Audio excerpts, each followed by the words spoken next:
Why y'all haters so mad? Can I tell y'all what's on my mind? I don't know why, I'm looking at a baby. couple of things on my Cause chest. we in Hummers and Jacks. We in Hummers and Jacks. Why y'all haters so mad? I don't know why, baby. We in Hummers and Jacks. Why y'all ain't the way y'all do? What's up? What's up? It's your brother.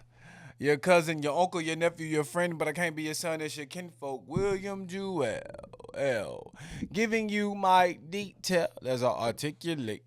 This is articulating. Rap, rap, rap. How y'all doing? How y'all doing? If you haven't already, make sure you hit that subscribe button down below and turn the notifications on so you can get all the new content when I post it. I'm just trying to give y'all that insight, right? I'm just trying to give y'all that detail. And bro, if you know me, man, you know this was a heavy week for me. Right, especially on the tail end, especially when I got that news about Durk on Friday. If you know me, you know I was hurt. I was confused. I was distraught. I was sad. Just a lot of emotions going on with me, and it kind of felt similar to when Mo 3 passed. Right, because that's the crazy ass thing about all this shit, man. Like, you gotta think about it. Not only did Mo 3 pass, but he took Yella Beezy's career with him.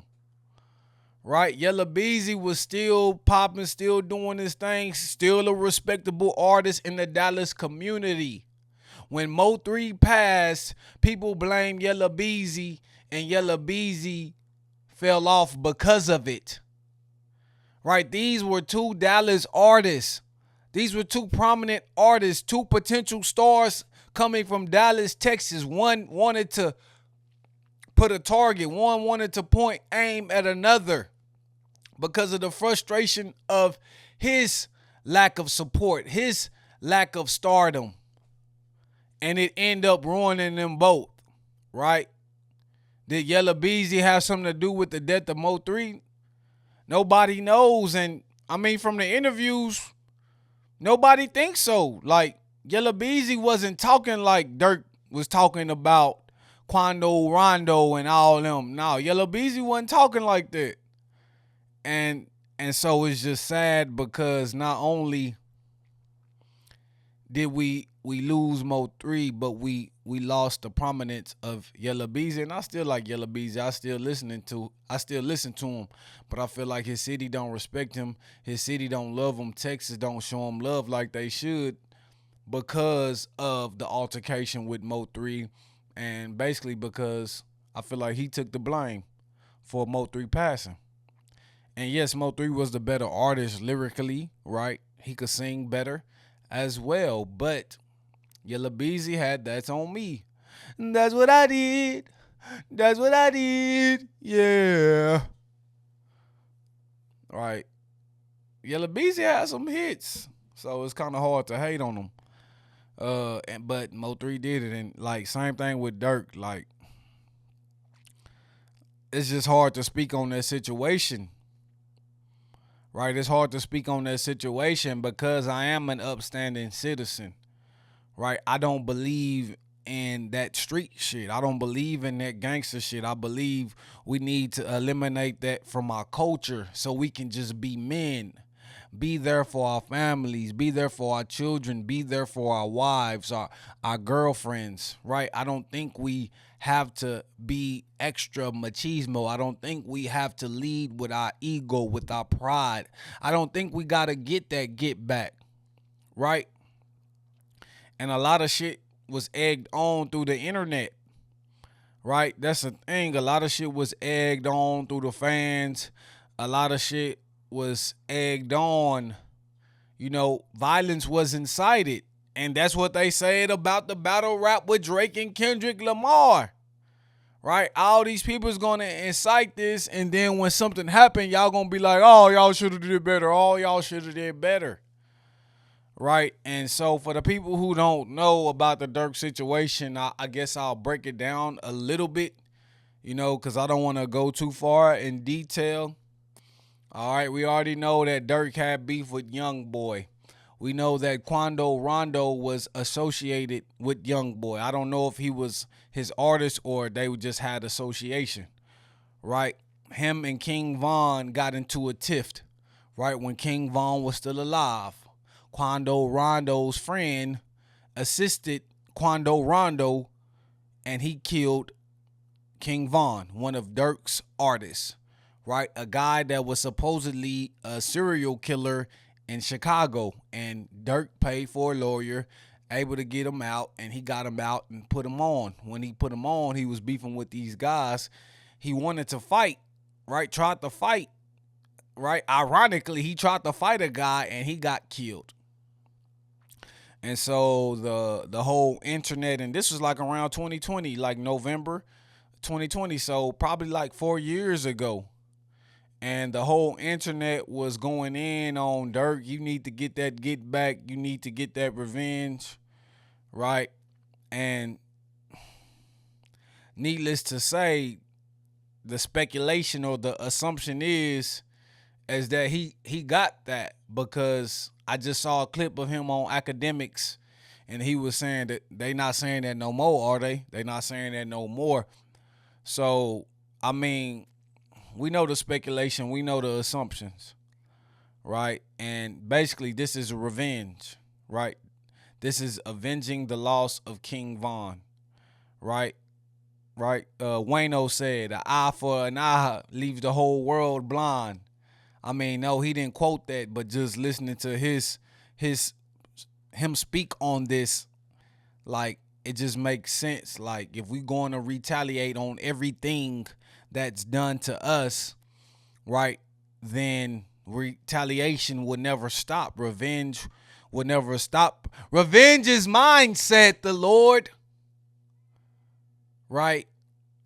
And so, I feel like the internet propagated this beef, right? They intensified this beef.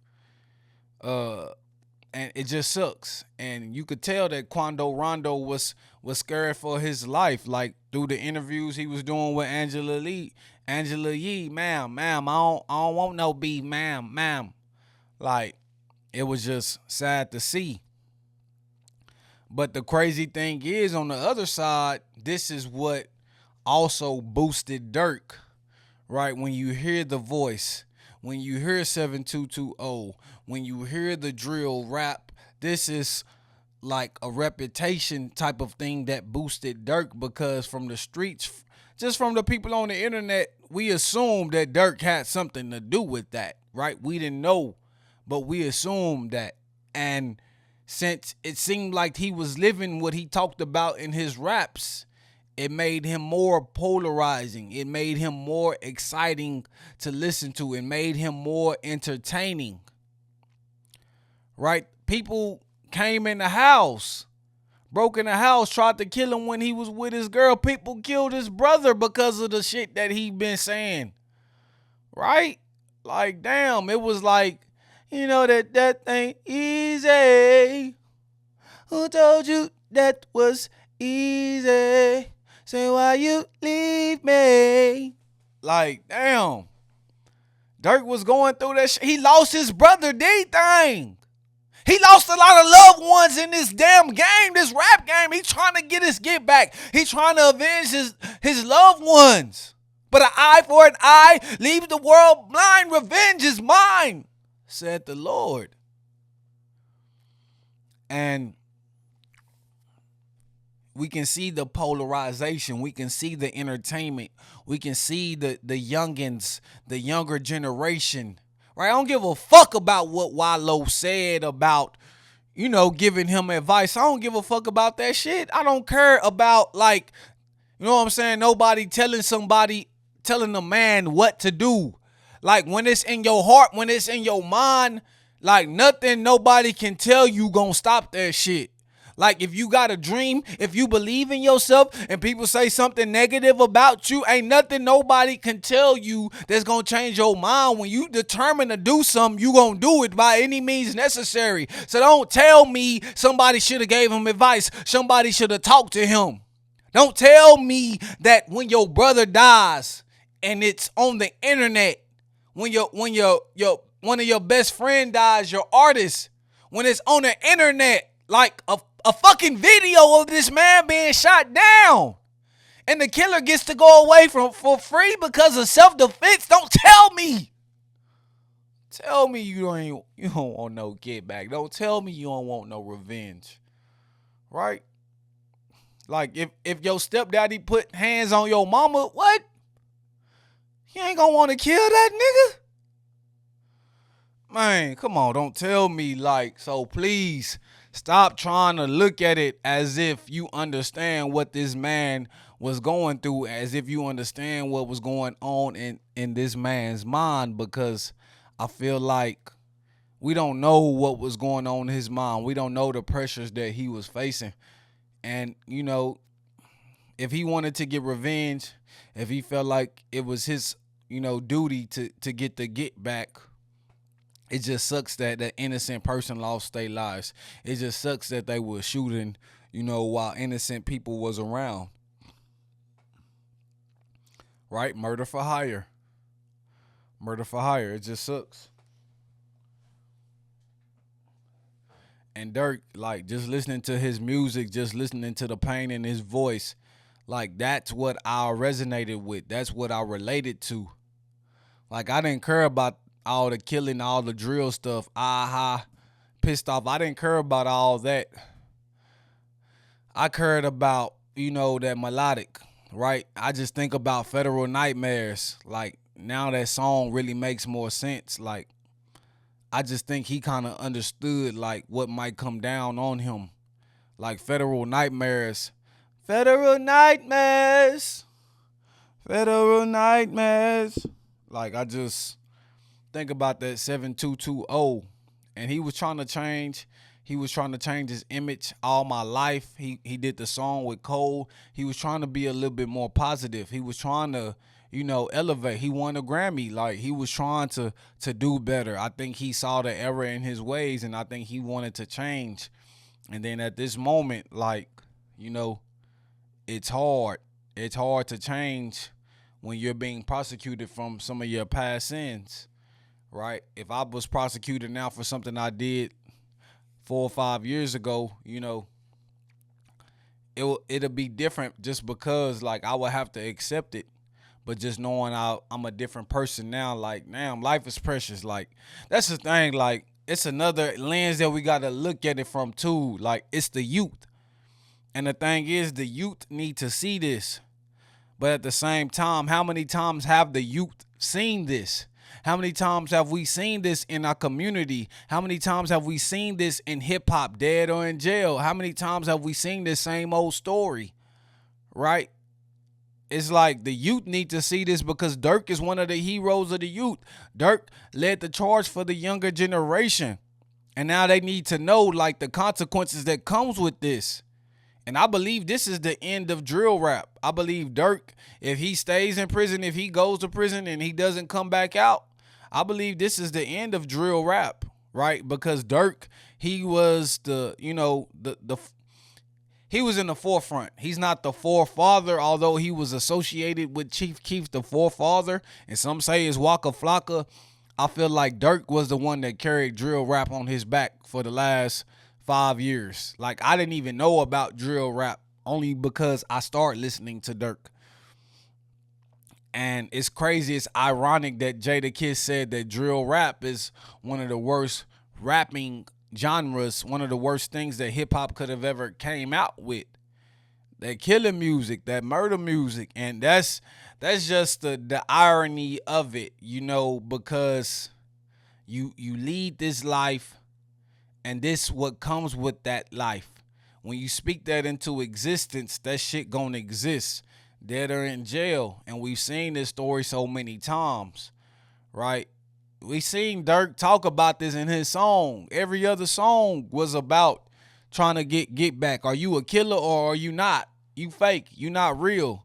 You not gonna do this. You not gonna do that. I did this. I did that. Right? And it just sucks because sometimes that's the what people loved about Durk. And the same thing that'll make you laugh, make you cry, the same thing that'll make you feel good is also gonna give you that guilt. But I just hate the way the internet is kind of turning on him because they was pretty much singing his praises. They was pretty much giving him his flowers for doing all that gangster shit. And now they're saying, oh, you should have listened. Oh, you should have done that. Oh, you should have done this. Like, that shit just so contradicting and I just don't like it. It shit look ugly. Like, but, you know, as a youth, like, y'all see that shit, man. I got a little brother. I got little cousins. I got a son. Y'all see that shit? This story been told. Right? And not just Durk. What about Diddy? What about R. Kelly? That's another story being told. What about Prince? What about Michael Jackson? What about Whitney? That's another story being told. We've seen this story so many times. All right, how many times we got to relive this same pain? How many times we got to relive this same past torture that we put on ourselves, that we put on our community, that we put on our culture, whether it be drugs, whether it be violence. Right? It's just sad because this is the same story, just in a different form, just in a different book, just with a different cover, just a different character in place. Right? Tupac and Biggie. This is the same story, but a different fucking book.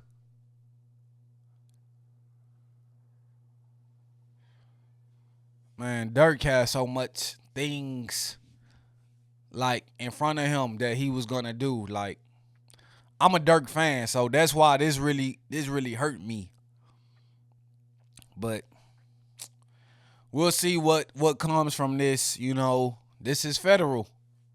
This is federal, and we know that the feds have that prosecution rate higher than draft pussy. So, you know, who knows what's going to happen with Durk. But I feel like, damn, that shit was just strong. I just had to get that on my chest. Like, I was just passionate about that shit because, I mean, same thing make you laugh, make you cry. Like what resonated with me was the pain in his voice. I could hear it.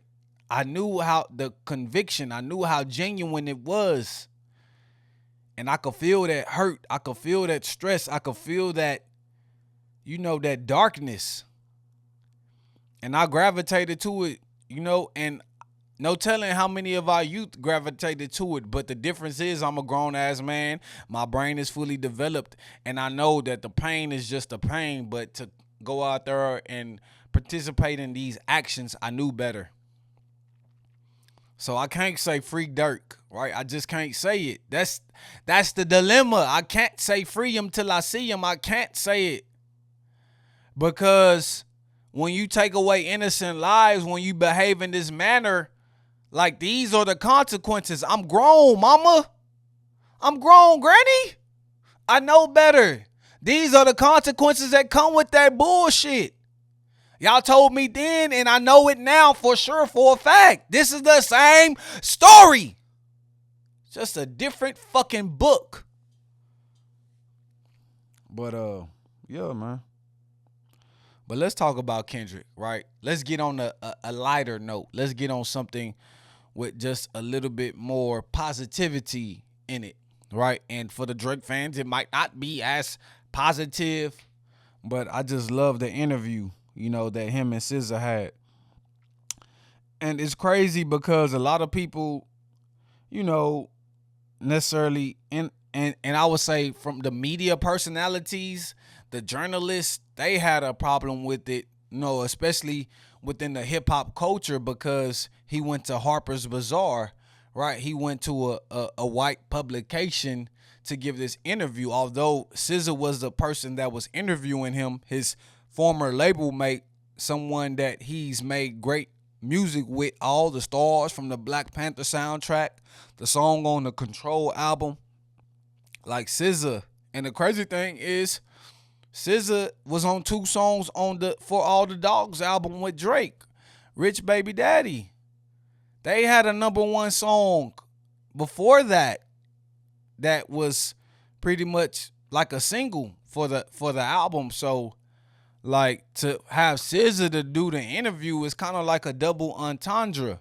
It's kind of like another slap in the face to Drake. And we know that everything that Kendrick doing is maniacal, right? Everything that Kendrick is doing is calculated. And I believe this was another calculated, right? Because SZA got you wiped down. Travis got you wiped down. Drake said that in Push-Ups. And now we fast forward a few months later, and SZA is wiping Kendrick down. Cause I'm home, wipe me down, cause I'm home. That type of wipe down. Showing love, showing praise. Just showing they have a true connection. And to have a genuine connection with somebody outside of this music industry, or in this music industry is important. All right. So let me go to the interview. SZA asked him, I want to ask you about your mental health. Do you feel like you suffer from mental illness or experience it ever? Or do you just feel like you're in a multitude of feelings and you're not putting a label on it? I grew up with that term. I was hearing it when I was 5, 6 years old. So you identify with it, but not as it? My whole thing is, it's all experience. Say some shit on record and identify with the moment, and then I don't identify with it anymore. That's just growth for me. All that shit is subjective. It's giving self-therapy. I think it's going back to my inner child, right? I was trying to understand myself, trying to find people I could relate to, how to identify myself outside myself. It sounds crazy to a lot of people. I really can see myself outside my body. When I do that, I have no judgment towards it. It's too many eyes on me to not remove myself. That shit is scary to anybody else. Are you scared? No, because I've learned that I can't identify with my performances on stage. I can't hold my true identity to that person who's on stage, because if I did, that means I would judge every moment. Every time I fuck up a lyric, every time I'm off key, it's too much to deal with. So I have to distance between the performer and the person I close my eyes and look at the ceiling with. I had to develop that tough skin at like 16, 17 years old, not knowing it was not only for my career, but for myself. It's mentally ill for sure. Right? So basically, what I got from that is he's just trying to clear the air. Right? This whole interview to me is him clearing the air, clearing the runway, clearing the lane for him to drop new music.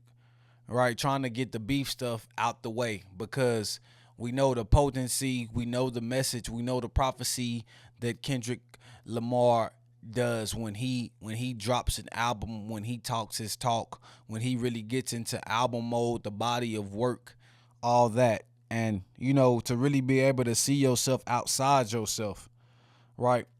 You know what I'm saying? When we talk about mental illness, that's what he was saying. Like, he's crazy, but a safe crazy, right? He's able to get outside of his mind. He's able to get outside of his body and see himself for who he truly is. Like, the flaws and all, like how he projects his energy towards people, how people could see him with the things he says, his mannerisms. Like, when you hear yourself recording for the first time, when you see yourself on video, like when you act in a certain way and then you can kind of see it from that vantage point on the camera, or listening to it on the audio, it sounds completely different. Like when I first rapped, when I first was on video, like I never knew or thought how I would look or sound. And when I saw myself and when I heard myself, it was all different. And so he's saying that he's already developed that skill to be able to look at himself and see himself for who he truly is and what he brings to the table and what he's about, like his flaws and all. And just saying that this beef it was just a moment.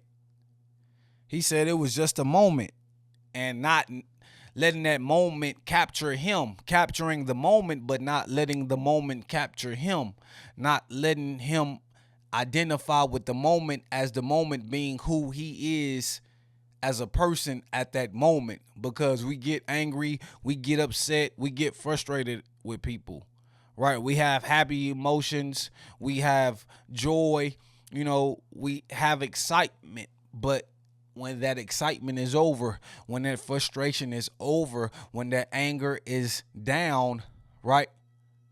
Because we know if somebody says something to us and we respond with anger, and then a couple minutes later we like, damn, I regret it. Damn, I shouldn't have said that.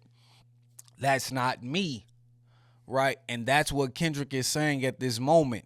He's not saying that he regretted anything he said, but he's saying in that moment, that's just that moment, right? Let that moment be what that moment is, but that moment doesn't define who I am going forward. The performances, my mistakes, my fuck ups, that can't define me who I am going forward. I'm a father to these kids. I'm a husband. I'm a fiance. I'm a boyfriend to Whitney. I'm a son to my mother. Besides of the money that I make, besides of all the other things that I bring to the table, the personal relationships, those personal connections and bonds, how I react with those bonds, how I participate within those relationships, that's what defines me as a human. That's what defines me as a person, not what I'm saying on record, not what I'm saying on wax.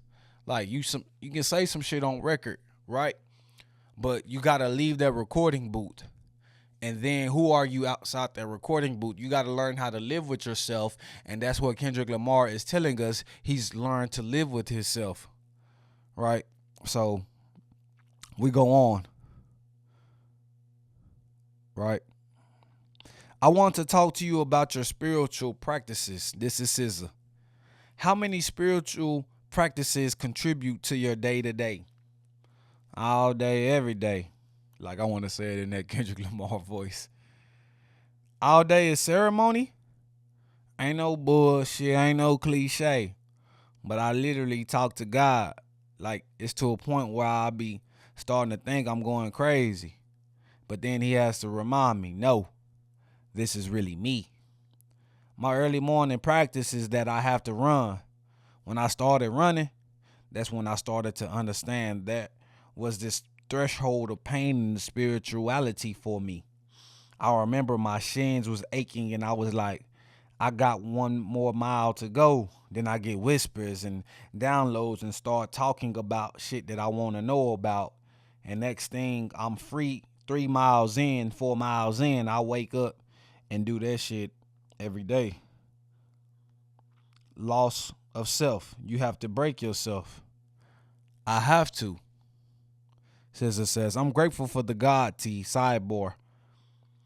What do you feel like your top 3 contributing factors to self-transformation in the last few years have been? The power of honesty and being honest with myself. Perspective about the person sitting across from me and learning that vulnerability is not a weakness. The last one probably been one I'm still developing.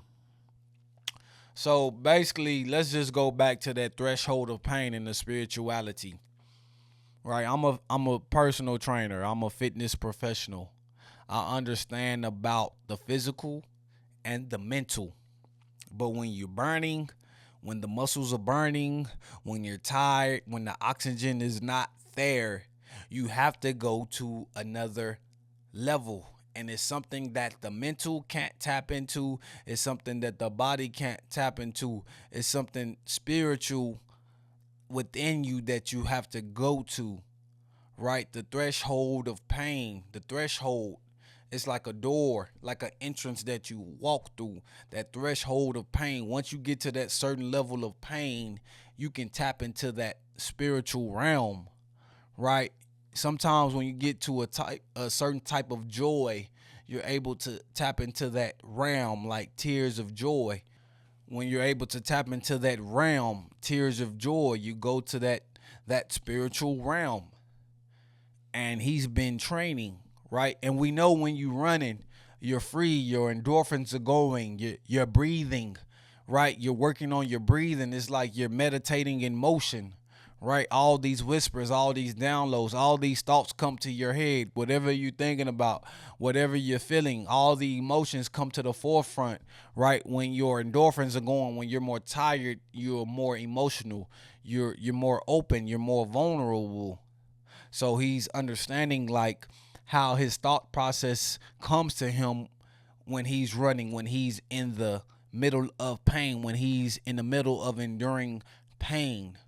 Right, you get different thoughts, you get different ideas, you get different downloads and uploads, right? And that's a part of his creative process, probably when he's doing his videos, probably when he's creating his sequencing of album songs. Like all these things like make sense to why Kendrick Lamar thinks the way he's thinking, because he's free. Right, he's free of the mental, he's free of the physical, he's tapping into the pain, he's tapping into that spiritual realm, and he's tapping into God. Right? And I mean, to be honest, you ain't even really got to be religious to tap into God. Right? Like that third eye, God he's in us. Right? We are created by him. Our fiber, our being, it exists because God is who God is. And if you go to that realm, if you go to that astral plane, if you go to that place to where you're enlightened, to where you just feel different, see different, think different, understand differently, then that's God talking to you. Like, you think it's yourself, but God is within you. God is in your mind. God is in your body. Right? Untethered soul. They say when you're in your mind and you're talking to somebody, that somebody is something. Right? But that something is a creation of God, and that's the essence of God, and that's the essence of the communication that you have with God. No, it's really me. Like, this is really me. This is not no facade. This is not no fantasy. This is not no fabrication. So, in summary, he understands that this moment is just a moment in time. This moment doesn't define him, right? And he understands that going through pain will heighten the spiritual. He understands that going through that threshold will give him more clarity and allow him to have a better communication, a better connection with God, right? And when you have that connection, you know that God forgives. God, my confession is yours. But who am I if I can't go to war? There's opportunity living with loss. I found myself when I fell short. Like, come on now. He talked to God on that record. Like, he really, understands there's love and war. The war has to exist. Love has to exist. Right? I have to balance both. So we go on to the further point of the interview, and like she asks him, "Can I ask you a hyper masculine question? You can also tell me to shut the fuck up. What does not like us mean to you?" Kendrick Lamar laughing. Not like us. Not like us is the energy of who I am, the type of man I represent now. If you identify with that man that I represent, SZA interrupts, "Break the man down for me." Kendrick Lamar, he says, "This man has morals. He has values. He believes in something. He stands on something. He's not pandering. He's a man who can recognize his mistakes and not be afraid to share the mistakes, and can dig deep down into fear-based ideologies or experiences to be able to express them without feeling like he's less of a man. If I'm thinking of not like us, I'm thinking of me and whoever identifies with that. SZA says, now can I say something else in that realm, or would you like me to get away from that?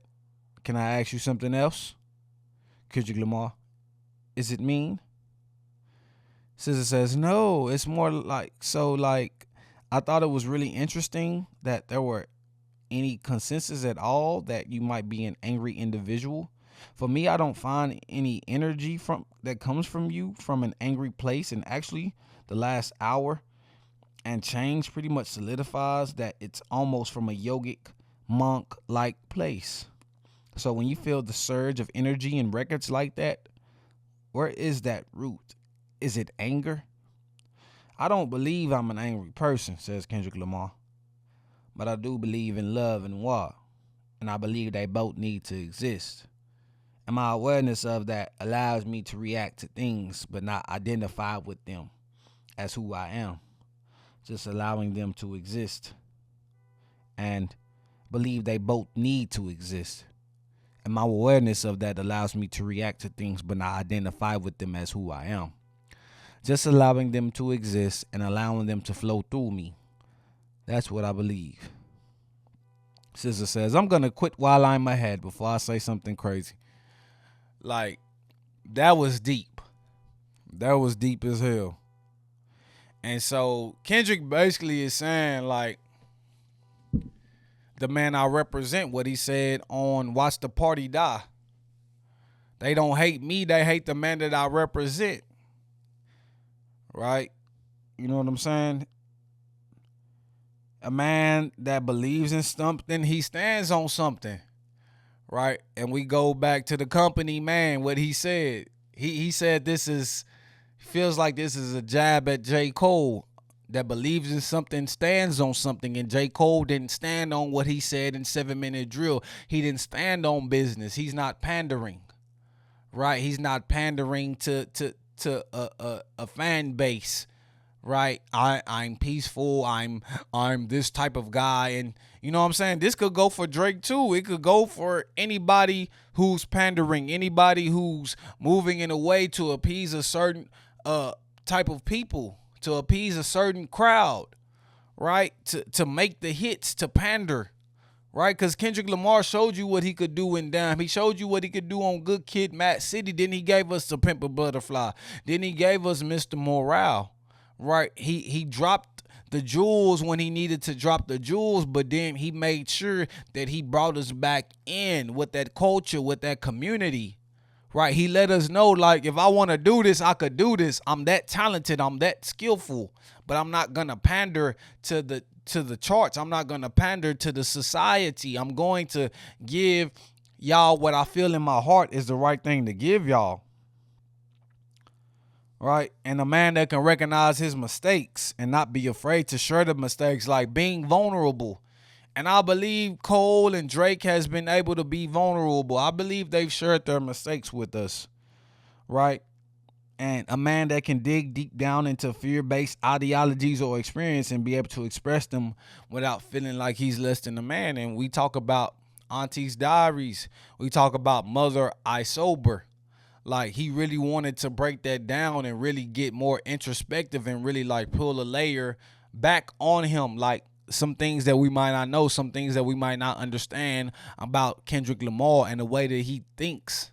Like, you know, J. Cole has said some things about his family. Drake has said a couple things about his family in certain bars and, you know what I'm saying, certain lines, but they haven't completely revealed themselves to their fan base. They haven't completely become vulnerable. And like Kendrick Lamar, and that's the thing, there's nothing you could say, right? Drake, it was nothing that he could really say.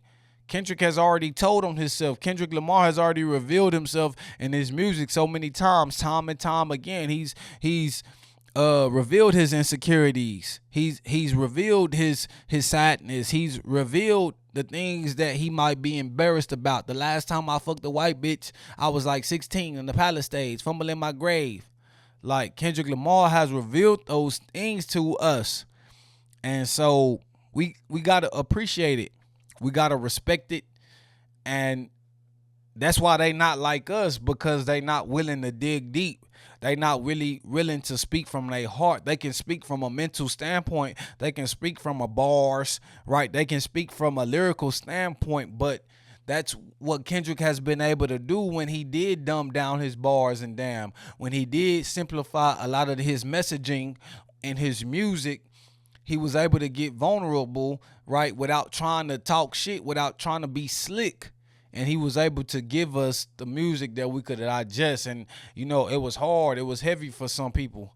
But I think it really worked for him, and it worked for us as well. I'm thinking of not like us. I'm thinking of me and whoever identifies with that.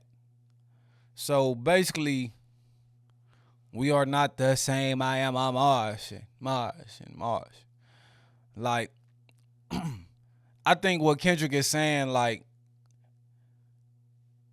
these rappers, they're not like us. These people from these other states, they're not like us. We from Compton, California.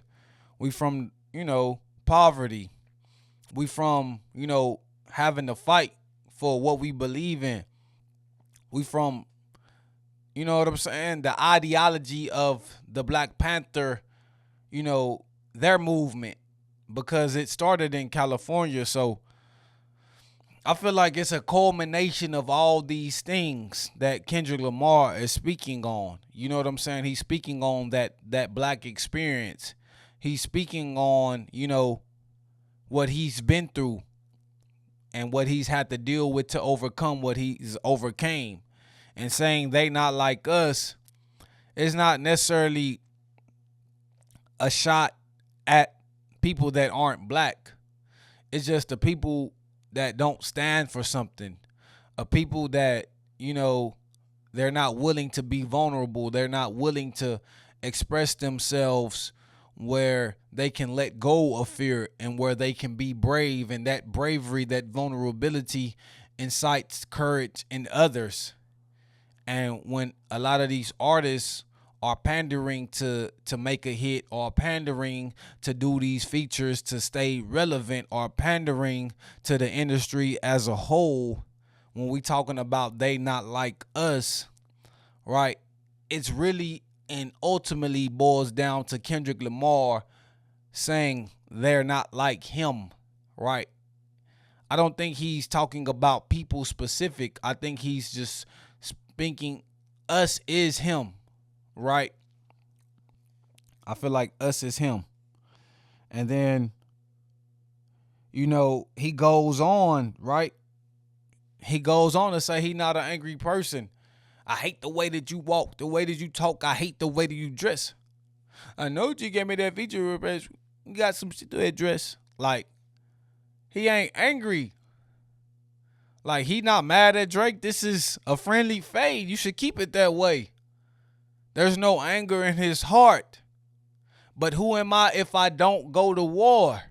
There's opportunity with dealing with loss. Like, he understood it's a possibility he could lose this, and there's still opportunity from that.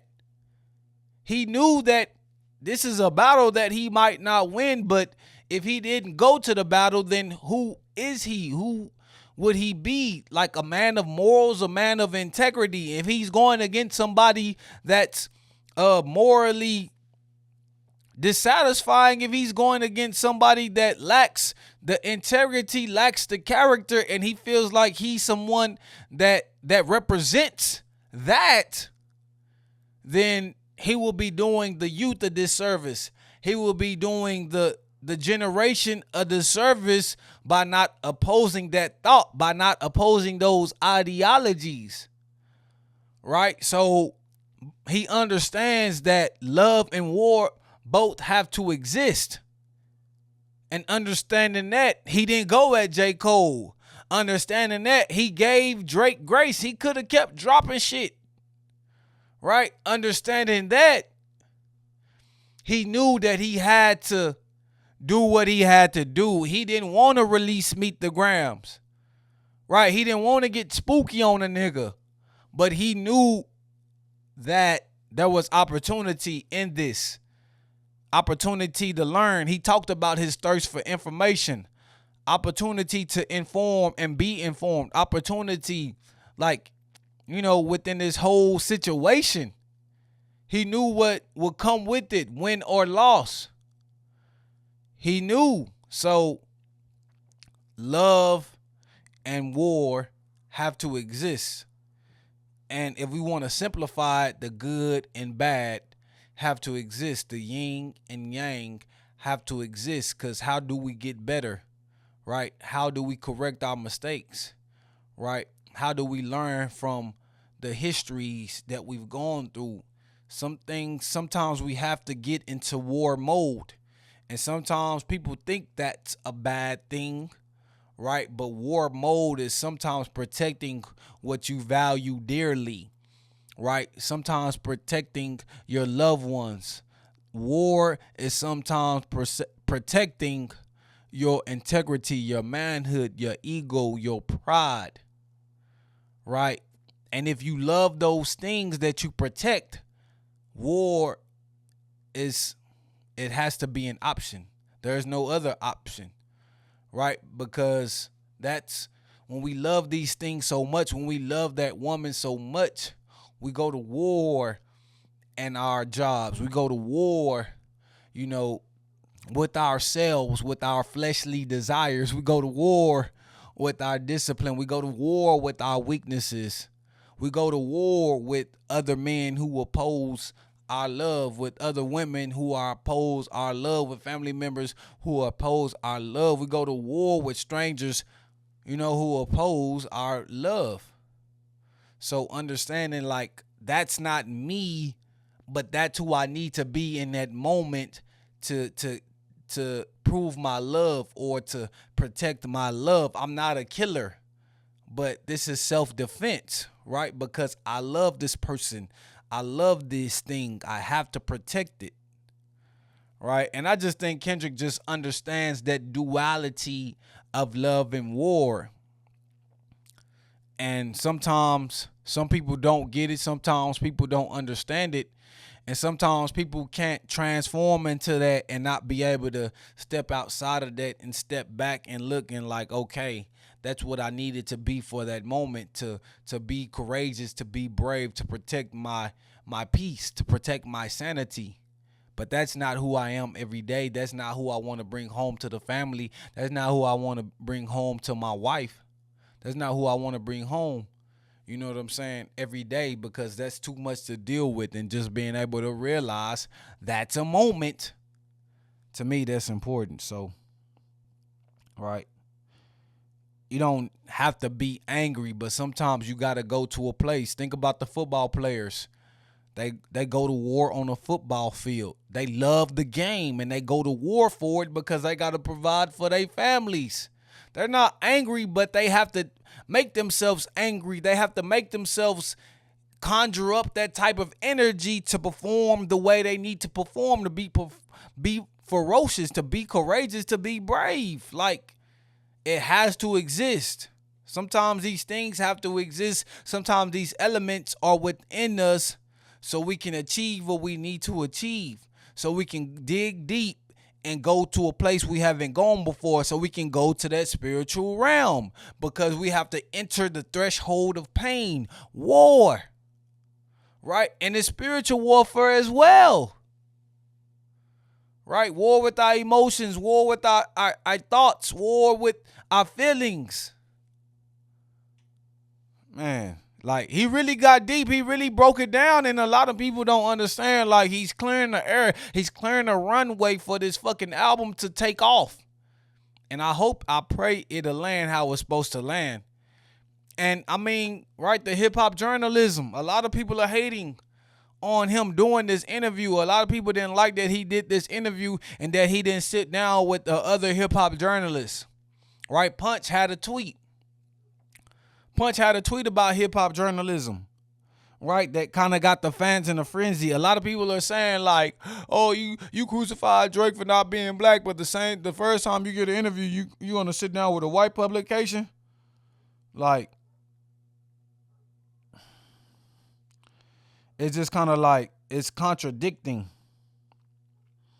But it's not contradicting because, like, I gave y'all the raps. I gave y'all the interviews in Euphoria. I gave y'all the interviews in Not Like Us. I gave y'all the interviews in Meet the Grams. I gave y'all the interviews in 616 in LA. I gave y'all what y'all needed to know, and y'all was able to decipher it. Now I'm speaking to globally. I'm speaking to the people internationally that might not understand what I'm rapping about, but they need to know what this was about. They need to understand this moment a little bit more clearer. That's why I wanted to do it in a magazine where you had to read, right? Where you had to read to fully understand the experience that I had while delivering this message through the music, right? So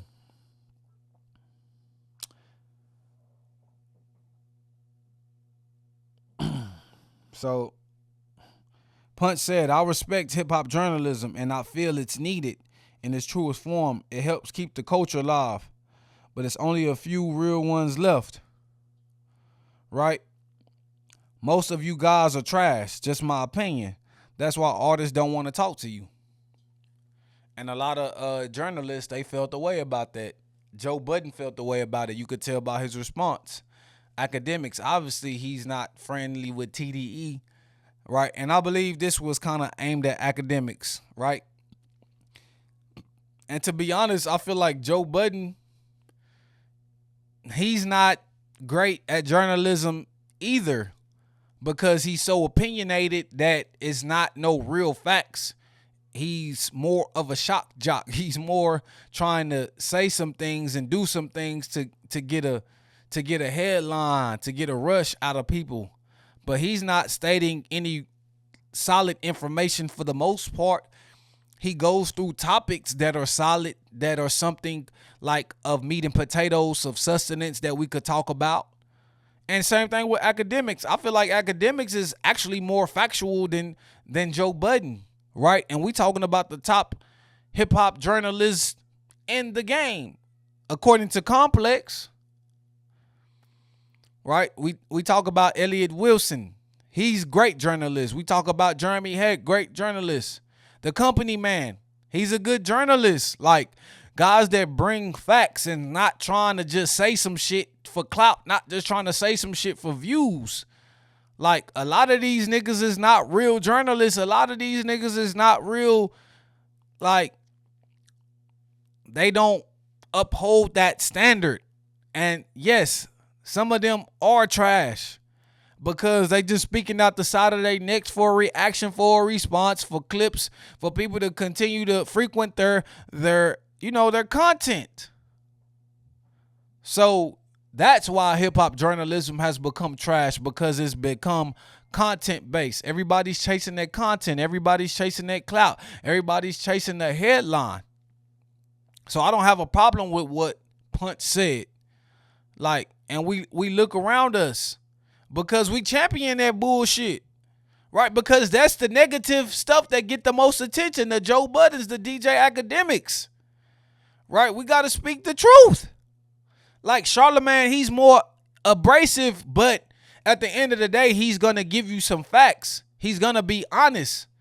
I feel like Joe Budden, Academics, they're more opinion-based, and sometimes they don't give you no real facts. They just give you their emotion and how they feel about certain things. And every now and then, a dead clock is right. You know what I'm saying? Twice a day. But I feel like consistently, no. They're not moving the culture forward. No, they're not pushing the culture forward because they're adding to the negativity. And that's why these niggas don't want to sit down with them, because they know they biased. They know they always got some shit to say. And once they sit down with them, they might try to say some negative shit about them later once they gave them an interview of their lifetime. Once they gave them an interview for them to put them on that pedestal. So I feel what Punch said with hip-hop journalism. But I ain't gonna talk too long. I done talked enough already. It's your brother, your cousin, your uncle, your nephew, your friend, but I can't be his son. That's your kinfolk, William Jewell. Yeah. Giving you my detail. This is Articulate. This is articulating rap, rap, rap.